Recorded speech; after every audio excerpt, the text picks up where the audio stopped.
Dear students, അപ്പോൾ നമ്മൾ ഈ പാർട്ട് നമ്മൾ ഡിസ്കസ് ചെയ്യാൻ പോകുന്നത് സ്കിൽസ് ഫോർ സെയിൽസ് പേഴ്സൺ, അതായത് യൂണിറ്റ് 13 ആണ്. യൂണിറ്റ് 12 നമ്മൾ എത്തിക്സിനെ പറ്റിയിട്ടാണ് നമ്മൾ ചർച്ച ചെയ്തത്. ഈ ഒരു യൂണിറ്റിൽ നമ്മൾ ചർച്ച ചെയ്യുന്നത് സ്കിൽസ് ഫോർ സെയിൽസ് പേഴ്സൺ, അതായത് ഒരു സെയിൽസ്മാന് വേണ്ട സ്കിൽസ് എന്തൊക്കെയാണ്. നമ്മൾ ഫസ്റ്റ് ആ ഒരു പേഴ്സണൽ സെല്ലിംഗ് ഉണ്ടല്ലോ, നമ്മൾ ഫസ്റ്റ് യൂണിറ്റിൽ 186 നമ്മൾ ഡിസ്കസ് ചെയ്തതാണ് പേഴ്സണൽ സ്കില്ലിനെ പറ്റി. അതിൽ ഒന്നാമത്തെ ഒബ്ജക്റ്റീവ്സ്, അതായത് skills four sales person, objectives and introduction, listening skills and communication skill and problem solving skill. And ഇതിലുള്ള ഇൻട്രൊഡക്ഷൻ ആണ് വായിക്കുന്നത്. അത് നമ്മുടെ ചാപ്റ്റർ യൂണിറ്റ് 13 ആണ്. യൂണിറ്റ് 13 ആണ്. സ്കിൽസ് ഫോർ സെയിൽസ് പേഴ്സൺ എന്നാണ് നമ്മൾ സ്കിൽ ഫോർ സെയിൽസ് പേഴ്സൺ, അതായത് ഒരു സെയിൽസ് പേഴ്സണിന് വേണ്ട സ്കില്ലുകളാണ് നമ്മൾ ഇതിൽ ചർച്ച ചെയ്യാൻ പോകുന്നത്. അത് knowledge, strategies, essential skill, sales പേഴ്സണിൻ്റെ ഓർഗനൈസേഷൻ, അങ്ങനെ സെയിൽസ് പേഴ്സണിന് വേണ്ട കാര്യങ്ങൾ. Do not interrupt and give feedback and give knowledge and pay attention എന്നുള്ള കാര്യങ്ങളൊക്കെ നമ്മൾ ഇതിൽ ഇൻട്രൊഡക്ഷൻ ജസ്റ്റ് മിസ് വായിച്ചുതരാം. Then introduction objectives ഉണ്ട്. ഒബ്ജക്റ്റീവ്സിൽ പറയുന്നത് explain various skills required by a successful salesman, analyse the importance of each skill, explain the parameters of effective communication skill, describe problem solving skill, പിന്നെ comprehend interpersonal skill and learn organisational skill and explain customer service skill and importance. ഇത്രയും കാര്യങ്ങളാണ് ഇതിൽ ഒബ്ജക്റ്റീവ്സിൽ പറയുന്നത്. ഇൻട്രൊഡക്ഷനിൽ പറയുന്നത് sales is one of the toughest job in all industry. This is because a salesperson has to over again and yet complete the target they are given. Do this, the salesperson need to know everything about the products they are selling in the company they belongs to. They need to then find a middle way to make up a sale. This is effective in a sales skill. Okay, there are many components. There are many components of sales equation. Okay, if any of the components is missing, a part of sales advantage is lost, and this you will learn. Okay, the sales is one of the toughest job in all industry. This is because of the sales and അതായത് sales is one of the jobs in all industries. നമ്മൾ ഏത് വ്യവസായ മേഖല എടുത്താലും sales എന്ന് പറയുന്നത് importance ആയ ഒരു കാര്യം തന്നെയാണ്, എസെൻഷ്യൽ തിങ് തന്നെയാണ്. കാരണം സെയിൽസ് ഇല്ലാതെ നമ്മളെ ഈ ഒരു പ്രത്യേകിച്ചും നമ്മുടെ രാജ്യം നമ്മുടെ ഇന്ത്യയിൽ സെയിൽസ് ഇല്ലാതെ അതൊരു എസെൻഷ്യൽ തിങ്, അല്ലെങ്കിൽ അതൊരു എന്താ പറയുക, ബേസിക് തിങ് ആയിട്ട് മാറിയിട്ടുണ്ട്, അല്ല ആസ്പെക്ട്സ് ആയിട്ട് മാറിയിട്ടുണ്ട്. കാരണം എന്തെടുത്താലും സെയിൽസ് ഇല്ലാതെ ഒന്നും നടക്കുന്നില്ല. നമ്മുടെ ഇന്ത്യ, നമ്മുടെ ഭാവിയൊക്കെ മുന്നോട്ട് പോകണമെങ്കിൽ നമ്മുടെ ഗവൺമെൻറ്റിന് സെയിൽസ് അത് ഭയങ്കര ഇമ്പോർട്ടൻ്റ് ഒരു ഘടകം തന്നെയാണ്. അത് വ്യവസായത്തിലാണെങ്കിലും എന്തിലാണെങ്കിലും അല്ലേ, പൊളിറ്റിക്സിലും. പിന്നെ നമ്മൾ കൊടുക്കൽ വാങ്ങലുകൾ, ഡീലിങ്സ്, ട്രേഡ്, അതെല്ലാം നമ്മളെ എന്തിൽ ഉൾപ്പെടുന്നതാണ്, ഈ സെയിൽസിൽ ഉൾപ്പെടുന്നതാണ്. നമ്മുടെ രാജ്യത്ത് കൂടുതലും പ്രോഫിറ്റ് ലഭിക്കുന്നത് ജനങ്ങൾക്ക് ജീവിക്കാൻ ആവശ്യമായ എല്ലാ കാര്യങ്ങളും, ഓരോ കാര്യങ്ങൾ നടന്നു പോകണമല്ലോ. നമ്മളെ ഖജനാവിലേക്ക് പണം വരണമെങ്കിൽ സെയിൽസ് എന്ന ഒരു മേഖല, അതായത് എന്താണ് സെയിൽസ്, വ്യവസായത്തിലാണ് വരില്ലേ, വ്യവസായ മേഖല ഗ്രോത്ത് ആയാൽ മാത്രമേ സാധാരണ ജനങ്ങൾക്കും നമ്മുടെ രാജ്യത്ത് തന്നെ ഗ്രോത്ത് ഉണ്ടാവുള്ളൂ. അതുകൊണ്ട് തന്നെ സെയിൽസ് എന്തുകൊണ്ടും അത്യാവശ്യമായ ഘടകമാണ്. Okay, it is one of the job in all industry. This is because sales person has face to rejection over and over again yet complete the target of they are given. പിന്നെ ഒരു സെയിൽസ്മാന് വേണ്ട ഒരു target, അത് ഇപ്പോൾ പണ്ടേ അറിയാം. ഒരു സെയിൽസ്മാന് പ്രോഫിറ്റോ അല്ലെങ്കിൽ ഇൻകം അല്ലെങ്കിൽ സാലറി ഒക്കെ കൊടുക്കണമെങ്കിൽ ഒരു ടാർഗറ്റ് കംപ്ലീറ്റ് ചെയ്യണം അല്ലേ, ഒരു ടാർഗറ്റ് കൊടുക്കും. ആ ടാർഗറ്റ് കംപ്ലീറ്റ് ചെയ്താൽ എന്താവുള്ളൂ, സെയിൽസ്മാന് എന്താവുള്ളൂ, കംപ്ലീറ്റ് ആക്കിയാൽ മാത്രമേ സാലറി അവരുടെ ക്രെഡിറ്റ് ആയി കൊടുക്കാൻ പറ്റൂ. And to do this the sales person need to know that everything about the products they are selling and the company they belong to. അതായത് കമ്പനി കൊടുത്ത ആ ഒരു പ്രൊഡക്റ്റിനെ പറ്റി ഫുൾ അറിവ്, നോളജ് ആർക്ക് വേണം, സെയിൽസ്മാന് വേണം. ആ നോളജ് ഇല്ലാതെ പോയാൽ അതായത് കസ്റ്റമേഴ്സ് എന്താ ചോദിക്കുക നമുക്കൊന്നും പറയാൻ പറ്റില്ല. കസ്റ്റമേഴ്സിന് പലവിധ ചിലപ്പോൾ ഉടായ്പ ചോദ്യങ്ങൾ ചോദിക്കുന്ന കസ്റ്റമേഴ്സ് ഉണ്ടാവും. ചിലപ്പോൾ നല്ല വൃത്തിയായിട്ട് അതിനെപ്പറ്റി അറിയാൻ, അതായത് എഡ്യൂക്കേഷനൊക്കെ ആയിട്ടുള്ള പ്രൊഫസർമാരും അല്ലെ അവരെ വീട്ടിലൊക്കെ ചെന്നാൽ കറക്റ്റ് അതെന്താണ്, എങ്ങനെയാണ് ശതമാനം, പെർസെൻറ്റേജ്, അതിൻ്റെ വിലയുള്ള പ്രൈസിൻ്റെ പെർസെൻറ്റേജ്, എങ്ങനെയാണ് അതിൻ്റെ ഗ്യാരണ്ടി മുതലായ സകല കാര്യം ചോദിച്ചറിയുന്ന ആളുകളുണ്ട്. അവരോടൊക്കെ പിടിച്ച് നിൽക്കണമെങ്കിൽ എന്ത് വേണം, നോളജ് വേണം. എന്തിനെപ്പറ്റി നോളജ് വേണം? വിൽക്കാൻ പോകുന്ന പ്രൊഡക്റ്റിനെ പറ്റി നമുക്ക് നല്ല നോളജ് ഉണ്ടെങ്കിൽ മാത്രമേ എന്ത് ചെയ്യാൻ പറ്റൂ, ഒരു സെയിൽസ്മാന് എന്ത് ചെയ്യാൻ പറ്റൂ, അദ്ദേഹത്തിന് ആ രംഗത്ത് അല്ലെങ്കിൽ ആ ഒരു ബിസിനസ്സിൽ ആ ഒരു കമ്പനിയിൽ സ്റ്റാഫായി അവിടെ അദ്ദേഹത്തിന് ഇൻകം ഉണ്ടാക്കാൻ പറ്റൂ. The need to understand to middle way of make the sale to find, അതായത് their buyers and there find a middle way to make a sale. Thus effective selling requires knowledge and sales strategy sales skill. ഇതിൽ sales strategy sales സ്കില്ലൊക്കെ ഉണ്ടെങ്കിൽ മാത്രമേ എന്താവൂ, ഒരു business മുന്നോട്ട് പോകും. ഇതിൽ നോളജിനെ പറ്റി പറയാം. എന്ത് knowledge? A sales person is required have through the knowledge about the competitors and their offerings and market and trends. അല്ലേ, നമ്മൾ പറയുന്നതിൽ പോയിന്റ്സ് ഇതാ കൊടുത്തിട്ടുണ്ട്. ഇതിൽ ഓഫറിനെ പറ്റി അറിഞ്ഞിരിക്കണം, മാർക്കറ്റിൽ എന്ത് വിലയാണ് എന്നുള്ളതിനെ കുറിച്ച് അറിഞ്ഞിരിക്കണം, ഓഫറിനെ പറ്റി അറിയണം, പ്രൈസിനെ പറ്റി അറിയണം, അത് ഇതേ ഒരു ചെരുപ്പ് ചപ്പലിനെ പറ്റി, ഒരു ചെരുപ്പിനെ പറ്റിയാണ്, അതേ ചെരുപ്പ് അപ്പുറത്തുണ്ടോ, അപ്പോൾ ആ ചെരുപ്പ് അത് അങ്ങനെയൊക്കെ പറഞ്ഞ് പിടിച്ച് നിൽക്കാൻ പറ്റണം. ഓക്കെ, മത്സര ബുദ്ധി വേണം. എന്തൊക്കെ ഓഫറാണ് അതിലുള്ളത് പറഞ്ഞു കൊടുക്കണം, മാർക്കറ്റിൽ ഇതെങ്ങനെ പിടിച്ച് നിർത്താൻ പറ്റും നോക്കണം, ട്രെൻഡ്സ് അനുസരിച്ച് എന്ത് ചെയ്യണം, സെയിൽ ചെയ്യാൻ പഠിക്കണം. ഓരോ ട്രെൻഡ് അനുസരിച്ച് സെയിൽ ചെയ്യാൻ പഠിക്കണം. It's also about his prospects and without the complete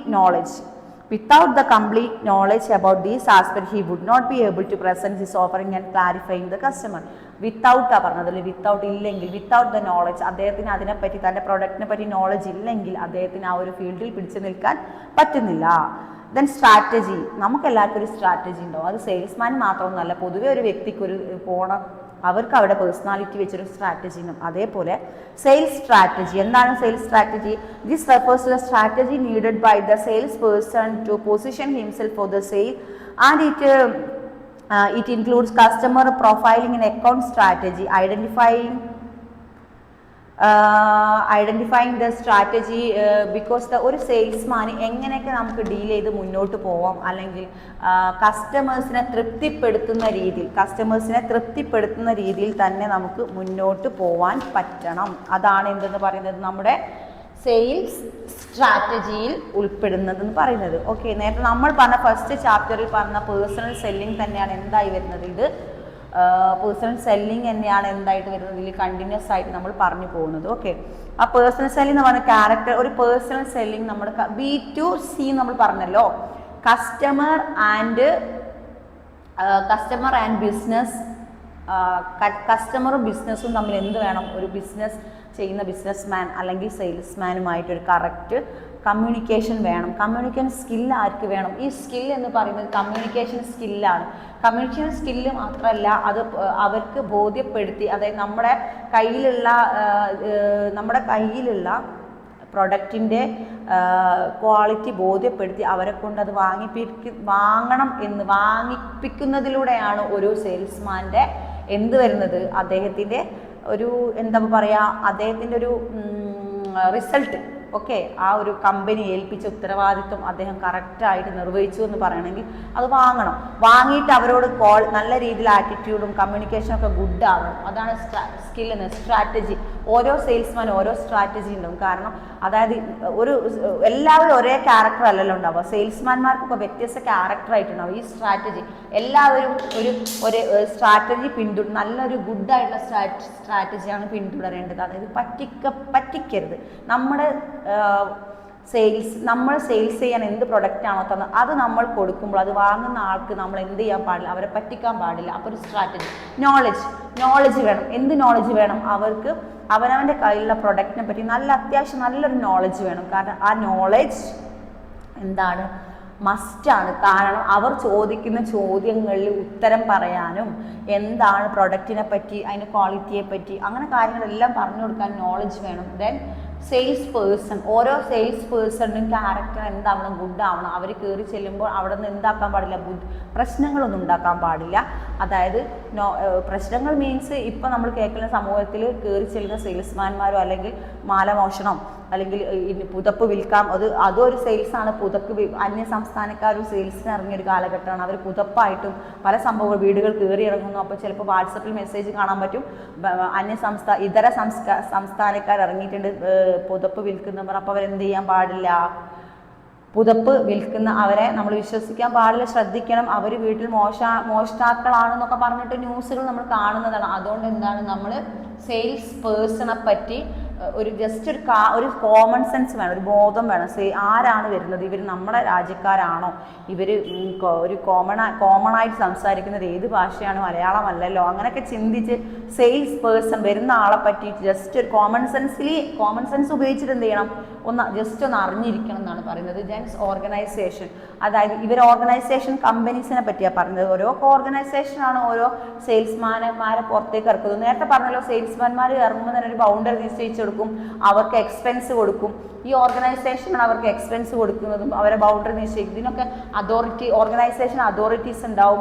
then അവർക്ക് അതിന് താഴെ ആരുണ്ടാവും, അവരെ നോക്കാനുള്ള മാനേജേഴ്സ് ഉണ്ടാവും. അതിനും താഴെ സെയിൽസ്മാൻമാരുണ്ട്. അപ്പോൾ ഈ സെയിൽസ്മാൻമാരെ നോക്കാൻ മുകളിൽ 2-3 കാറ്റഗറിയിലുള്ള ആൾക്കാരുണ്ട്. അപ്പോൾ ഈ അതോറിറ്റി എന്ത് ചെയ്യും, ഇവരെ ഓരോ ഭാഗത്തേക്ക് വിടുമ്പോൾ അവർ പറഞ്ഞു കൊടുക്കേണ്ട ഈ ഓർഗനൈസേഷൻ അവർക്ക് എന്ത് കൊടുക്കും, കറക്റ്റ് ഇത് വഴി പറഞ്ഞു കൊടുക്കും. അത് അവിടെ അങ്ങനെ ചെയ്യണം, ഇങ്ങനെ വഴി മീൻസ് അവർ ചോയ്സ് ചെയ്ത് കൊടുക്കും.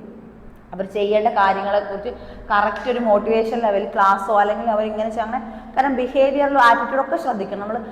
നമ്മുടെ കസ്റ്റമർക്ക് ശല്യമാവാത്ത രീതിയിൽ അല്ലെങ്കിൽ അത്രയും നല്ല ഗുഡായി നമ്മളോട് സ്നേഹം തോന്നണം. കാരണം അതൊരു ലോങ് ടേം റിലേഷൻഷിപ്പിലേക്കാണ് പിന്നെ പോവുക. നല്ലൊരു പെർമനൻറ്റ് കസ്റ്റമറായി മാറുന്ന രീതിയിൽ ആണ് പ്രസൻറ്റ് ചെയ്യേണ്ടതെന്ന് ആരാണ് പറയുന്നത്, organisation. That is the point of organisation. പിന്നെ ഡു നോട്ട് ഇന്റർപ്രറ്റ്, അതായത് എന്ത് ചെയ്യാൻ പാടില്ല, അവർ എന്തെങ്കിലും കാര്യങ്ങൾ വിശകലനം ചെയ്യുമ്പോൾ നമ്മൾ അവരെ തെറ്റിദ്ധരിപ്പിക്കാനൊന്നും പാടില്ല. തെറ്റിദ്ധരിപ്പിക്കാൻ മീൻസ് എന്താണ് നമ്മുടെ കയ്യിലുള്ള പ്രോഡക്റ്റിൻ്റെ ക്വാളിറ്റി കറക്റ്റായിട്ട് അവരെ പറഞ്ഞ് മനസ്സിലാക്കണം. നെക്സ്റ്റ് ഗീവ് ഫീഡ്ബാക്ക് കൊടുക്കണം. ഗീവ് ഫീഡ്ബാക്ക്, അതായത് ഇതിനെന്തെങ്കിലും നഷ്ടം വന്നാൽ, ഇനിയിപ്പോൾ ദോശച്ചട്ടി വാങ്ങി വിറ്റു, അതവർ വാങ്ങി, അതിനുശേഷം അവർ യൂസ് ചെയ്ത് പിന്നെ ദോശ കിട്ടുന്നില്ല. അങ്ങനെ ഫീഡ്ബാക്ക് ചിലപ്പോൾ എന്തായിരിക്കും, ദോശച്ചട്ടി ഞങ്ങൾക്ക് മാറ്റി ഗ്യാരണ്ടി ഉള്ളതാണ്, എന്ത് ചെയ്യും, മാറ്റിക്കൊടുക്കും. അങ്ങനെയുള്ള ഒരു സംഭവമുണ്ട്. അങ്ങനെ ഒരു ഫീഡ്ബാക്ക് മീൻസ് ഫീഡ്ബാക്കിൽ ഗുഡ് ആവാം, ഒരുപക്ഷെ ബാഡ് ആവാം, ഫീഡ്ബാക്ക് എന്തും ആവാം. അത് നമ്മൾ അന്വേഷിച്ച് കണ്ടുപിടിച്ചിരിക്കണം. അല്ലാതെ നമ്മൾ സാധനം സെയിൽ ചെയ്തു, നമ്മളെ പണി കഴിഞ്ഞൊന്നും പോവരുത്. അതിലൊരു ഫീഡ്ബാക്ക് വേണം. കാരണം എവിടെയാണെങ്കിലും അത് ഉപയോഗിച്ചിട്ട് അവർക്കത് നഷ്ടം വന്നോ അല്ലെങ്കിൽ എന്തെങ്കിലും പ്രശ്നങ്ങളായോ എന്നുള്ളതൊരു ഫീഡ്ബാക്ക് നമ്മൾ എടുക്കണം. And give acknowledgement. അപ്പോൾ അങ്ങനെ ആണെങ്കിൽ ആ സ്ഥാപനം എന്തെങ്കിലും നഷ്ടം വന്നിട്ടുള്ളതാണെങ്കിൽ അവരെ കാര്യങ്ങൾ പറഞ്ഞ് മനസ്സിലാക്കി, ഇതിങ്ങനെയാണ്, ഇത് ഗ്യാരണ്ടി ഉള്ള സാധനങ്ങളായിരുന്നു, ഇത് പെട്ടെന്ന് ഇങ്ങനെ ആയതാണെന്ന് പറഞ്ഞ് കറക്റ്റ് അവരോട് കാര്യങ്ങൾ പറഞ്ഞ് മനസ്സിലാക്കി മുന്നോട്ട് കൊണ്ടുപോകേണ്ട ഉത്തരവാദിത്വം ഒരു സെയിൽസ്മാൻ ഉണ്ട്. ദെൻ പേ അറ്റൻഷൻ, അതായത് പിന്നെ ബില്ലിൻ്റെ കാര്യം വളരെ വൃത്തിയായി അല്ലെങ്കിൽ വളരെ ക്ലിയർ ആയി ചെയ്തു കൊടുക്കുന്ന കാര്യമാണ് പേ അറ്റൻഷൻ. അതായത് പേ എന്ന് പറഞ്ഞാൽ പൈസ ബില്ല് ചെയ്യുന്നതിനാണ് പേ അറ്റൻഷൻ എന്ന് പറയുന്നത്. ബില്ല് പേ ചെയ്യുന്നതിനെയാണ് എന്തെന്ന് പറയുന്നത്, പേ അറ്റൻഷൻ. അതായത് അവർ നമുക്ക് ബില്ല് പേ ചെയ്യുമ്പോൾ അതിൻ്റെ കറക്റ്റ് പ്രൈസ് അല്ലെങ്കിൽ അതിൻ്റെ ക്യാഷ് കാൽക്കുലേഷൻ ചെയ്ത് അത് കൊടുക്കുക, അത് തിരിച്ചു വാങ്ങുന്നതിലൊക്കെ കറക്റ്റ് അറ്റൻഷൻ കൊടുക്കണം.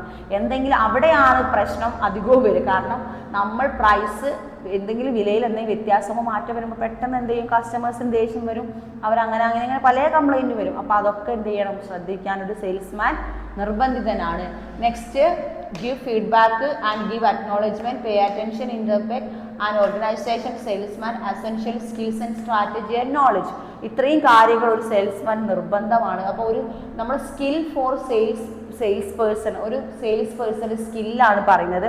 നെക്സ്റ്റ് ഒരു പേഴ്സണൽ സെല്ലിങ് ഒരു സ്കില്ല് തന്നെയാണ്. അതായത് ഓരോ വ്യക്തിയും സെല്ല് ചെയ്യുമ്പോൾ അവർ പിന്നെ എങ്ങനെയൊക്കെ സെല്ല് ചെയ്യണം, എന്തൊക്കെ ചെയ്യണം എന്നുള്ളതൊക്കെ പറയുന്നത്. എങ്ങനെ അവർ പേഴ്സണൽ സ്കില്ലിങ്ങിന് കുറേ ക്യാരക്ടേഴ്സും നേച്ചേഴ്സും B2B ഇതും B2C കമ്മ്യൂണിക്കേഷൻ സ്കില്ലും ആറ്റിറ്റ്യൂഡ് സ്കില്ലും ദെൻ ഓപ്പൺ മൗത്ത് എന്നൊക്കെ പറഞ്ഞിട്ട് കുറേ ഒരു ടെക്നിക്കൽ വേർഡ് ഉപയോഗിച്ചിട്ടൊക്കെ നമ്മൾ പറഞ്ഞതാണ്. അതാണ് ഈ ഒരു ചാപ്റ്ററിൽ പറയുന്നത്. നെക്സ്റ്റ് യൂണിറ്റ് 14 നമ്മൾ ഡിസ്കസ് ചെയ്യാൻ പോകുന്നത്. യൂണിറ്റ് 14 ഡിസ്കസ് ചെയ്യുന്നത് 1 to 14 വരെയുള്ള ആ ഒരു യൂണിറ്റ്സിൽ നമ്മൾ എന്തൊക്കെയാണോ ഫോളോ ചെയ്ത് വന്നത് അല്ലെങ്കിൽ കവർ ചെയ്ത് നമ്മളെല്ലാം അത്യാവശ്യം കവർ ചെയ്ത് പോകുന്നു. അപ്പോൾ ഓരോ പോയിന്റും അനലൈസ് ചെയ്യുന്നതാണ് ലാസ്റ്റ് യൂണിറ്റ് ആണ് യൂണിറ്റ് 14. യൂണിറ്റ് 14 പ്രധാനമായും പറഞ്ഞ പേഴ്സണൽ സെല്ലിങ്ങിൻ്റെ കാര്യങ്ങൾ പറയുന്നുണ്ട്. ആൻഡ് എത്തിക്സിനെ പറ്റി പറയുന്നുണ്ട്, നമ്മളെ ഓരോ കസ്റ്റമേഴ്സിന് വേണ്ട സ്കില്ലിനെ പറ്റി പറയുന്നുണ്ട്, പർച്ചേസിങ്ങിനെ പറ്റി പറയുന്നുണ്ട്, പിന്നെ then record book, then record ഡോക്യുമെൻറ്റിനെ പറ്റി പറയുന്നുണ്ട്, എല്ലാം കവർ ചെയ്ത്. ദെൻ ബിസിനസ് ഡീലിങ്ങിൽ പാലിക്കേണ്ട ചില മര്യാദകളുണ്ട്, ദെൻ അതോറിറ്റി സെയിൽസ്മാനോട് പറയേണ്ട കാര്യം, ദെൻ അവർക്ക് ടൂർ ഡയറിയെ പറ്റി പറയുന്നുണ്ട്.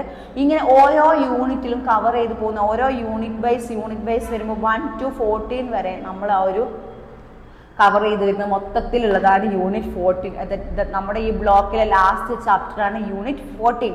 യൂണിറ്റ് 14 പേഴ്സണൽ സെല്ലിങ്ങിലെ nature and scope, characteristics, features, essential features, personal skill and പിന്നെ ഇതേ കാര്യങ്ങളും പിന്നെ record book and confidential book, അവിടെ ടൂർ ഡയറിയിൽ വരെ ഉൾപ്പെടുത്തിയിട്ടുള്ളത് വരെ എന്ത് ചെയ്യുന്നു നമുക്ക് അതിൽ കവർ ചെയ്തിട്ടുണ്ട്. ആ 1 to 13 വരെയുള്ള ചാപ്റ്റേഴ്സിൻ്റെ റിവൈൻഡും അതെല്ലാ കാര്യങ്ങളുമാണ് നമ്മൾ 14 എന്ന ചാപ്റ്ററിൽ നമ്മൾ ഇൻക്ലൂഡ് ചെയ്തിരിക്കുന്നത്.